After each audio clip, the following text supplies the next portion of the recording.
안녕하세요. 금만두입니다. 네이버 블로그를 어느 정도 운영하다 보면 쪽지나 댓글로 포스팅 알바 제안 광고를 많이 받게 되실 거예요.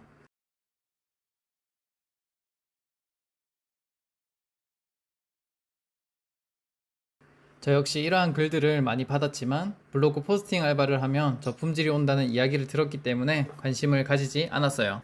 하지만 애드포스트 수익이 없어도 제가 네이버 블로그를 하는 가장 큰 이유였던 이웃분들이 점점 블로그를 떠나가고 네이버 블로그의 방문자 수가 줄어들면서 더 이상 네이버 블로그에 대한 애정이 생기지 않더라고요. 그래서 어차피 하지 않을 거면 포스팅 알바라도 해보자 라고 생각을 하고 업체에 연락을 했습니다. 이때 당시 방문자가 70명이어서 저품질이 온다고 해도 블로그에는 더 이상 양질의 글을 쓸 생각이 없었기 때문에 저품질에 대해 크게 신경 쓰지 않았어요. 먼저 업체에 연락을 하면 몇 가지 내용을 알려줍니다. 블로그 포스팅 알바는 업체에서 전달해주는 사진과 원고를 내 블로그에 그대로 옮기면 되기 때문에 어렵지 않고 시간도 오래 걸리지 않아요. 그리고 업체마다 중간중간 수정을 요청하는 경우도 있고 사진과 원고를 받고 내가 내용을 조금 더 추가해도 되는 것도 있습니다.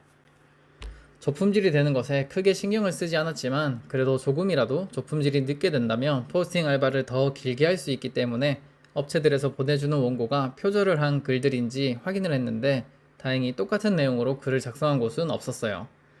업체에서 받은 사진과 원고를 그대로 포스팅을 했는데 생각보다 노출도 잘 되고 오히려 방문자 수가 점점 늘어났어요.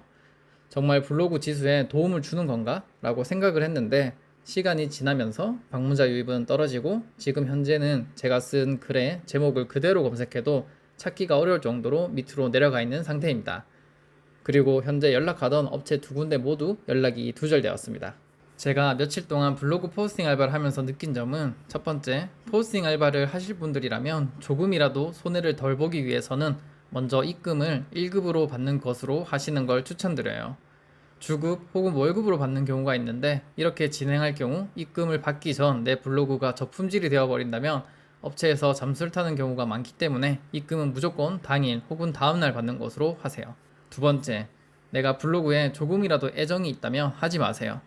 가끔 포스팅 알바를 하면서 중간중간 내가 쓴 글들을 섞어서 쓰면 저품질이 걸리지 않는다는 이야기가 있는데 네이버 저품질에 대해서는 사실 네이버만 알기 때문에 무조건 저품질이 안 된다라는 건 없어요.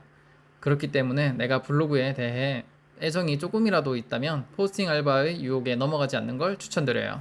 그리고 업체에서도 블로그 저품질이 걸리지 않고 오히려 지수에 도움을 준다고 이야기를 하는데 이건 역시 온전히 믿기는 어려워요.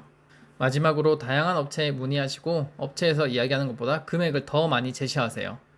보통 업체에서 포스팅 알바 제안이 들어와도 내 블로그의 상태에 따라 포스팅 알바가 불가능한 경우도 있어요. 제가 혹시나 해서 다른 업체에 문의를 해봤는데 다들 처음에는 반갑게 맞이해줬지만 제 블로그가 저품질이 된 걸 확인하고는 이후 대화가 이어지지 않았습니다. 블로그 포스팅 알바가 가능하신 분들은 대부분 어느 정도 블로그에 애정을 가지셨던 분들이기 때문에 업체에서 제시한 것보다 조금이라도 더 많은 금액을 제시하는 걸 추천드려요. 저는 네이버 블로그 2개, 티스토리 2개, 총 4개를 운영하는 걸 목표로 했지만 4개를 운영하는 건 이제 어려울 것 같아요. 기존 티스토리에 집중을 하면서 관련된 좋은 내용이 있다면 공유하도록 하겠습니다. 이상 금만두였습니다. 감사합니다.